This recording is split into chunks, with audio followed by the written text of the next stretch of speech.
হাই friends, কি খবৰ? আশা কৰোঁ সকলো ভালে আছে। মই এটা নতুন ভিডিঅ'লৈ সকলোকে স্বাগতম জনাইছোঁ। ভিডিঅ'টো স্কিপ নকৰি শেষলৈকে চাব।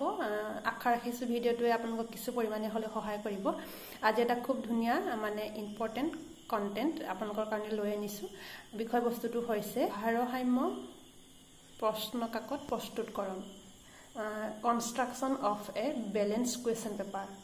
প্ৰধানকৈ আমি গুৰুত্ব দিব লাগিব আমাৰ যিখন আমি ব্লু প্ৰিণ্ট বুলি কওঁ। এটা কথা কওঁ যে এইখিনিতে কুৱেশ্যন পেপাৰখন আপোনালোকে যেতিয়া প্ৰস্তুত কৰিব বহুত বেছি হাড়ে হিমজে গুৰুত্ব দিব। কাৰণ কেলৈ ভাইভাত এই কুৱেশ্যন পেপাৰখনৰ পৰা বহুত কুৱেশ্যন সোধে। মানে ফাইনেলত এক্সটাৰ্নেলে পাকে পকাই বিভিন্ন ধৰণৰ কুৱেশ্যন ইয়াৰ পৰা মানে সুধিব পাৰে। মোকো সুধিছিলে এই সম্পৰ্কত কেনেকুৱা ধৰণৰ কুৱেশ্যন সোধে মই ভিডিঅ' বনাম বাৰু। তথাপিতো কৈছোঁ আপোনালোকে যিমানেই কুৱেশ্যন পেপাৰখন ভালকৈ বুজি পাব সিমানেই যিকোনো কুৱেশ্যনৰ আনচাৰ দিব পাৰিব। এতিয়া আহোঁ যে কুৱেশ্যন পেপাৰখন বনাবলৈ যোৱাৰ আগত আমি বিষয়বস্তুৰ ওপৰত গুৰুত্ব দিবলগীয়া হয়। আটাইতকৈ প্ৰধানটো হৈছে বিষয়বস্তুটো হৈছে যে উদ্দেশ্য। আমি কি উদ্দেশ্যত কুৱেশ্যন পেপাৰখন বনাবলৈ গৈছোঁ।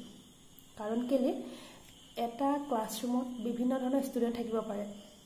শ্ল' লাৰ্ণাৰ থাকে, গিফটেড থাকে, ক্ৰিয়েটিভ থাকে, ইণ্টেলিজেণ্ট থাকে বা এনেকুৱা মজলীয়াৰ থাকে।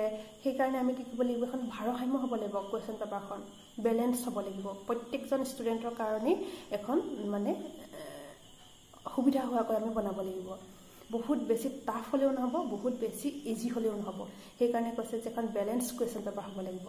এই কুৱেশ্যন পেপাৰখন প্ৰস্তুত কৰিবলৈ যোৱাৰ আগত আমি গুৰুত্ব দিব লাগিব যে উদ্দেশ্যৰ ক্ষেত্ৰত জ্ঞান, বোধ, প্ৰয়োগ, কৌশল। এতিয়া চাওক, জ্ঞান মানে কি, বোধ মানে কি, প্ৰয়োগ মানে কি, কৌশল মানে কি, এইকেইটা আমি বুজি পাব লাগিব। জ্ঞান মানে হৈছে যিকোনো এটা বিষয়বস্তু, তথ্য, বাতৰি, ঘটনা, ৰীতি নীতি, সূত্ৰ আমি কি কৰা, জাষ্ট আমাৰ মেমৰিত ছেভ কৰা, মানে জ্ঞান অৰ্জন কৰা। আমি মুখস্থ কৰিলেই হৈ যাব, বুজি পাব নালাগে। সেইকাৰণে কৈছে এটা কি ক'ব লাগিব আমি জ্ঞান। যেনেকৈ সংজ্ঞা ডেফিনেশ্যন কথা ক'ব পাৰোঁ, এইটো হৈছে জ্ঞান। আৰু বোধ, আণ্ডাৰষ্টেণ্ডিং হৈছে জ্ঞানতকৈ হাই উন্নত। কেলৈ হৈছে আণ্ডাৰষ্টেণ্ডিং মানে হৈছে আমাৰ হৃদয়ংগম কৰাৰ শক্তি, আমি বুজি পোৱা। আমি প্ৰত্যেকটো কথা যেতিয়া আমি আণ্ডাৰষ্টেণ্ডিং হ'ম মানে বুজি পাম, হৃদয়ংগম কৰিব পাৰিম, মানে আমি ইয়াত বুজি পাব লাগিব, মুখস্থ কৰিলে নহ'ব। একেবাৰে চিম্পুল কথাত ক'বলৈ গ'লে আণ্ডাৰষ্টেণ্ডিং মানে হৈছে আমি হৃদয়ংগম কৰিব পৰা আমাৰ ক্ষমতা। এপ্লিকেশ্যন যিটো প্ৰয়োগ, আমি যিখিনি জ্ঞান পালোঁ, যিখিনি আমাৰ এক্সপিৰিয়েঞ্চ হ'ল, যিখিনি আমি বুজি পালোঁ, সেইখিনি আমি নিউ ছিটুৱেশ্যনত কি কৰিব পাৰোঁ, তাক এপ্লাই কৰা বা আমি যিকোনো সমস্যা সমাধান কৰা, যুক্তি দিয়া, কাৰণ দৰ্শোৱা। মানে আমি যিখিনি কথা শিকিলোঁ, বুজিলোঁ, সেইখিনি আমি নতুনকৈ তাক এপ্লাই কৰা বা প্ৰয়োগ কৰা। আৰু এটা স্কিল মানে হৈছে হাতে কামে কৰিব পৰা যিটো আমাৰ স্কিল, পাৰদৰ্শিতা। মানে আমাৰ ড্ৰয়িং কৰা, আমাৰ মেপ এখন ড্ৰয়িং কৰা ছায়েন্সত থাকে আৰু মেথছত থাকে, কিন্তু আমাৰ আছামিছত নাথাকে। মানে স্কিলটো আমি আছামিছত জোখা নহয়। আছামিজ কুৱেশ্যন পেপাৰত সেইকাৰণে জ্ঞান, বোধ, প্ৰয়োগ থাকে, নলেজ, আণ্ডাৰষ্টেণ্ডিং, এপ্লিকেশ্যন, এই তিনিটা থাকে। এই ভিডিঅ'টোত আপোনালোকক 20 মাৰ্কছৰ Assamese question paper blueprint এখন মই দিবলৈ চেষ্টা কৰিছোঁ। আৰু আপোনালোকে যদি কমেণ্টত কয় তেতিয়া মই ছ'চিয়েলৰ কুৱেশ্যন পেপাৰখনো দিম, ভালদৰে বুজাই দিম। ইয়াত মই ইমান বুজাই দিয়া নাই, কিন্তু কুৱেশ্যন পেপাৰ এখন দি দিছোঁ। ইয়াত দেখিছে আপুনি, মই যিকোনো সিদ্ধান্ত নিজে ল'ব নোৱাৰোঁ। ইয়াত কিছুমান বিশেষ সিদ্ধান্ত কুৱেশ্যনখনৰ ওপৰত ডিপেণ্ড কৰি লোৱা হয়। ইয়াত দেখিছে প্ৰশ্নকাকতখন, প্ৰশ্নকাকতৰ বিশ্লেষণ, সময়সূচী, নম্বৰ প্ৰদানৰ আৰ্হি, শিক্ষাৰ্থীৰ প্ৰাপ্তাংক নম্বৰ তালিকা। খুব সুন্দৰকৈ এখন কণ্টেণ্ট পেজ আপোনালোকে প্ৰথমে বনাই ল'ব। তাৰপিছত দ্বিতীয়তে দেখিছে উদ্দেশ্যৰ ক্ষেত্ৰত জ্ঞানবোধ প্ৰয়োগ। অসমীয়াত আটাইতকৈ বেছি বোধত দিয়া হয়, 45% দি থোৱা আছে। বোধ জোখা হয় ছাত্ৰ ছাত্ৰীসকলক। আৰু প্ৰশ্নৰ সংখ্যা মুঠ 12টা দি থোৱা আছে আৰু নম্বৰ 20 নম্বৰ। আৰু ইয়াত কি কৈছে, প্ৰয়োগৰ ক্ষেত্ৰত অকণমান কমকৈ দিয়া হৈছে।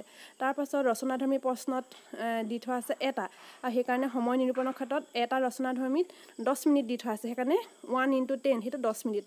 নিশ্চয় বুজি পাইছে। সহজ, মাধ্যম, কঠিনতাৰ স্তৰ অনুসৰি শতাংশ দি দিছোঁ।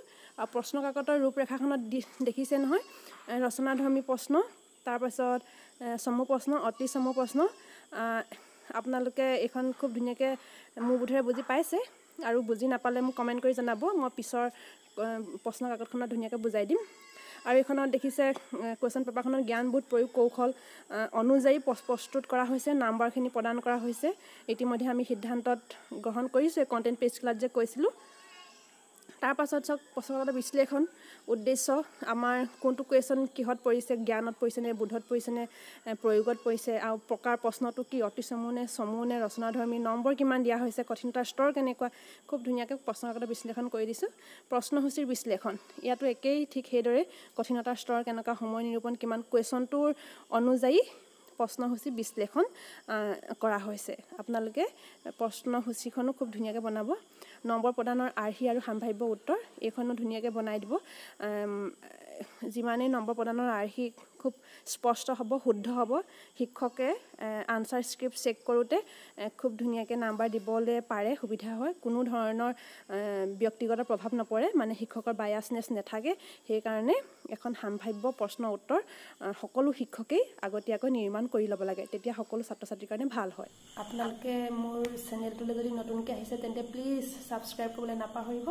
আৰু এইদৰে নতুন নতুন ভিডিঅ' মানে এইদৰে BEdৰ নতুন নতুন ভিডিঅ' আপোনালোকক যদি লাগে তেন্তে লাইক, কমেণ্ট, শ্বেয়াৰ, ছাবস্ক্ৰাইব কৰিব। আৰু এটা নতুন ভিডিঅ'ত পুনৰ লগ পাম। আজিলৈ বাই বাই।